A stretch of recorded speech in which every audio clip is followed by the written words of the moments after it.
nous passons au vœu numéro 178 relatif à la sanctuarisation des arbres. Madame Simonet, pour 2 minutes. Mes chers collègues, est-ce que, après avoir abattu les arbres de l'îlot Néterre-des-Bergues, de la place de la Nation, du jardin de l'école de physique et de chimie industrielle de l'île de Paris, des rives de l'île Saint-Louis, de Piton du Vernois, est-ce que le fait de replanter des arbres au bois de Vincennes peut annuler et s'équilibrer dans la balance? Vous le savez tous, non.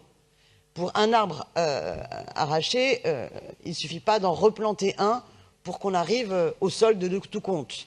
On sait pertinemment qu'un arbre que l'on plante, eh bien, avant de pouvoir le planter, il a été cultivé en pépinière, il faut en moyenne 8 à 10 ans avant qu'il puisse véritablement se développer en ville, que nous n'avons pas la même garantie qu'il prenne ses racines et qu'il s'y porte aussi bien que pouvaient se porter les arbres antérieurement.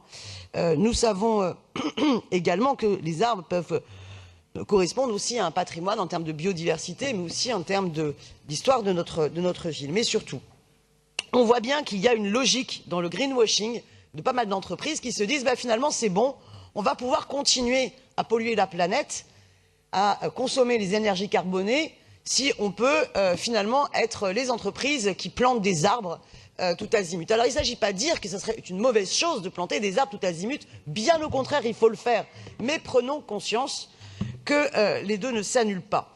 À travers ce vœu, je souhaite qu'il y ait un moratoire sur l'abattage des arbres de notre ville, sauf cas de force vraiment majeure, un danger public, un risque phytosanitaire élevé, avéré, qu'il y ait vraiment une prise en compte de ce moratoire pour la sanctuarisation de la vie des arbres parisiens dans l'instruction de tous les permis de construire accordés par la mairie. Qu'on crée une mission d'échange et de contre-expertise sur la place des arbres dans notre ville, ouverte aux associations concernées, aux experts indépendants et à l'ensemble des élus parisiens, Conseil de Paris, Conseil d'arrondissement, à ce sujet. Merci. Pour vous répondre, Monsieur Missika, pour 2 minutes. Merci beaucoup, Madame Simonet. Votre vœu montre qu'avec de bonnes intentions, on peut faire de très mauvaises propositions politiques. Je voudrais d'abord dresser un état des lieux. Actuellement, la ville de Paris compte 500 000 arbres, dont 200 000 dans nos espaces et équipements publics, jardins et cimetières, ainsi que 300 000 dans les bois de Boulogne et Vincennes. À cela, il faut ajouter les arbres se trouvant dans le domaine privé ou celui de l'État, comme par exemple Jardin Luxembourg ou les Tuileries. Si on se limite aux 500 000 arbres municipaux, cela donne un arbre pour 4 habitants et non pas un pour 11 habitants, comme vous l'indiquez dans votre vœu. Décidément, vous êtes toujours aussi fâché avec les chiffres. Concernant les abattages que vous citez, une partie ne dépend pas de la ville de Paris, puisque par exemple, pour la place de la Nation, il s'agit des travaux de la RATP pour étanchéifier le pôle RER et métro, devenu fuyard. Donc il arrive que pour des raisons d'ordre technique valables, on soit obligé d'abattre. Je tiens aussi à rappeler que dans le cadre de la dernière modification du plan local d'urbanisme adopté par ce Conseil en 2016, nous avons intensifié les obligations en matière de végétalisation, d'espaces libres et de pleine terre en intégrant des obligations plus importantes dans l'article 13. Vous exigez une mission de contre-expertise, ce qui met en cause la qualité des expertises menées par les agents de la DEV. Donc, en quelque sorte, vous mettez en doute l'impartialité de notre service public. Notre ligne de conduite est très simple. Elle vise à éviter à chaque fois que cela est possible les abattages. Mais la gestion du patrimoine arboré municipal implique aussi l'abattage des arbres morts ou jugés dangereux pour les usagers sur la base de diagnostics phytosanitaires. Sans cela, la ville serait rendue responsable au moindre incident. Aujourd'hui, la DEV discute avec les porteurs de projets afin d'inciter à la préservation du patrimoine arboré en tenant compte des contraintes et des objectifs.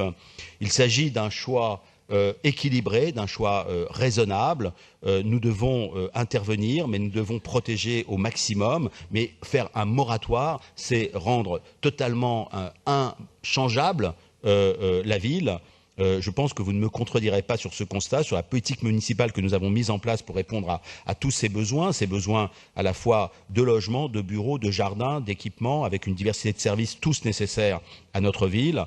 C'est une question d'équilibre en bonne intelligence et un moratoire ou une sanctuarisation des arbres n'entraînerait qu'un effet inverse sur l'aménagement urbain et paysager de notre ville. Elle nous paralyserait. Je vous propose donc de retirer votre vœu, sinon, bien sûr, j'émettrai un avis défavorable.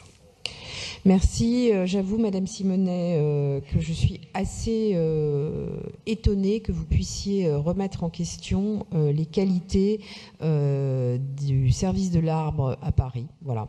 Alors, je vais mettre ce vœu aux voix avec un avis défavorable Qui est pour? Qui est contre? Qui s'abstient? Il est rejeté.